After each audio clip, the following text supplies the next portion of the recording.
Bonjour à tous, c'est Pierre-Alexandre pour Technoïd. Aujourd'hui, on va parler de l'enceinte audio, donc la SK-M7 de chez Oki, qui est disponible à 28 euros. Donc, en gros, hop, ce qu'on a de particulier. Donc ici, on va pouvoir donc connecter votre téléphone jusqu'à peu près 10 mètres. Donc voilà, donc c'est, on a une bonne, enfin on a en gros du 6 watts. On a droit jusqu'à 12 heures de musique, ce qui est vrai que c'est plutôt pas mal niveau performance, en niveau batterie, ça tient très bien. On a un micro intégré sur les répondeuses appels. On peut et on peut va pouvoir l'attacher, le détacher à notre convenance. On a droit à un petit manuel d'utilisation. On a droit même à une carte de garantie, hein, au cas où vous auriez quoi que ce soit. Ça va permettre d'aller entre alors la garantie. Donc entre au moins de 10 jours, ça peut être remboursé, entre 30 et 90 par un nouveau, et entre 90 et 12 mois, donc ça va être remplacé aussi. Ah oui, en plus, ah oui, entre 30 et 90 jours, le retour est gratuit. Hop, ça. Le retour est gratuit. Je sais pas si il a du mal un petit peu. Bon, hop. Et au bout de entre 90 jours et 12 mois, si on s'est enregistré, on va avoir jusqu'à 18 mois. Et sinon, en fait, par contre, on va devoir payer le retour. Donc, c'est toujours sympa de savoir ça. En plus, c'est assez clair par rapport à ça, vu qu'on a la carte directement. Bon, par contre, c'est en anglais, donc il faut savoir parler en anglais. On a un droit à un mousqueton. De quoi le recharger, un câble très basique micro USB. Un câble jack, donc pour pouvoir le brancher directement au téléphone sans Bluetooth.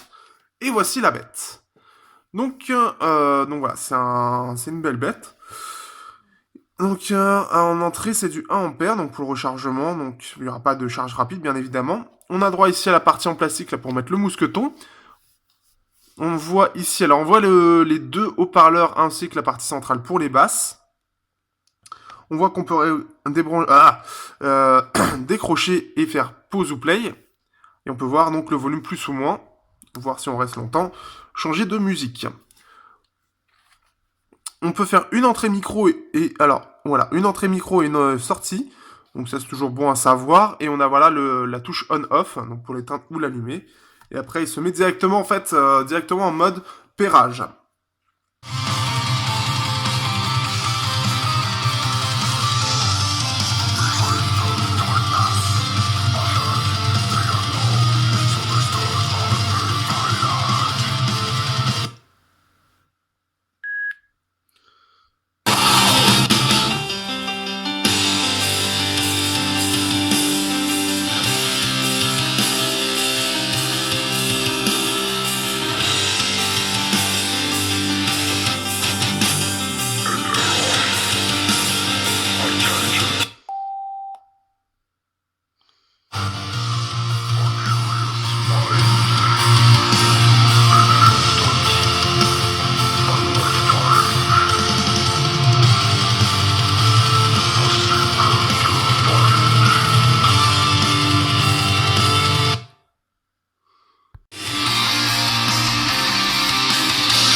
Donc voilà, j'ai fait la comparaison entre ma Xiaomi qui coûte à peu près 40 $ en import et donc la Oki qui elle est un peu plus massive comme vous pouvez voir, hein. C'est quand même pas du tout la même chose, mais on peut voir une chose très significative par rapport aux deux. Sur le métal, elle va avoir beaucoup moins de basses à gérer, donc forcément ça va être beaucoup plus clair sur la Oki. Néanmoins, on est beaucoup plus proche de ce que doit se faire sur la Xiaomi. Il y a beaucoup plus de basses que prévu par rapport à celle-là. Donc ce qui fait qu'on va avoir un son beaucoup plus clair, mais manquant cruellement de basses par rapport à la réalité. Donc on va avoir des basses, mais elles sont assez légères. Néanmoins, le son est quand même assez clair, il faut le dire, hein, clairement. J'ai testé sur plusieurs musiques vraiment côte à côte et elle est pas mal du tout. Pour son prix, elle est vraiment pas mal. On a l'avantage quand même d'avoir voilà, un son un peu plus clair qui se débrouillera mieux, on va dire, entre guillemets, sur le métal. C'est-à-dire que ce sera un peu plus intelligible. Là, on va avoir beaucoup plus de basses à gérer et elle est beaucoup plus profonde dans les basses. Ce qui fait que là, par exemple, je pense qu'à l'enregistrement, ça va pas être terrible, mais néanmoins, c'est mieux que celle-ci qui, on va dire, est beaucoup plus limitée dans les basses, donc on va avoir quelque chose de beaucoup moins profond. Mais pour la plupart des choses, c'est quand même pas mal du tout, on peut voir. Mais voilà, ça manque de profondeur clairement dans à peu près tout. Mais après, le son est vraiment pas mal. Donc, ce qui fait que voilà, c'est ça. C'est surtout qu'en fait, voilà, c'est les basses qui vont être euh, vraiment derrière en fait, et tout le reste va être plutôt très correct et beaucoup plus clair que les basses. Donc dans l'ensemble pour 30 euros, je trouve que c'est une enceinte vraiment pas mal. Elle a l'avantage en plus d'être résistante puisqu'elle a un gros bung, enfin tout est en caoutchouc autour et on peut voir qu'il y a une bonne. Alors là, ça peut même pas se décoller, c'est collé, mais hop. Mais voilà, on a une bonne masse de caoutchouc, ce qui va permettre de pas mal la protéger. Donc ça, ce qui est plutôt pas mal. Elle va aussi avoir l'avantage de pouvoir être donc IP4X, enfin IPX4. Donc c'est-à-dire elle va être protégée contre les protections d'eau. Donc ça peut être pas mal si par exemple c'est au bord d'une piscine. Bon, on sait qu'elle va pouvoir résister, notamment avec ce côté justement tout caoutchouc.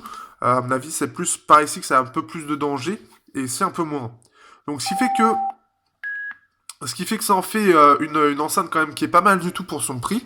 Elle reste moins bien que la Xiaomi globalement, mais elle se démarque plutôt bien par ce côté justement. En plus de ça, elle va pouvoir résister un peu à l'eau, etc. Donc je trouve que voilà, c'est une enceinte qui est intéressante. Globalement, et puis le son, voilà, même si ça manque de basse, c'est quand même assez au niveau de la qualité du son, au niveau des détails, c'est pas mal du tout. Mais ça manque un peu de basse, ça manque un peu de punch. Mais on a quand même quelque chose de très clair.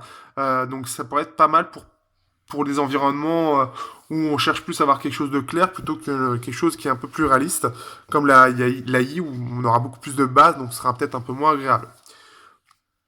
Donc sur ce, je vous dis à bientôt pour un prochain test sur Technoid.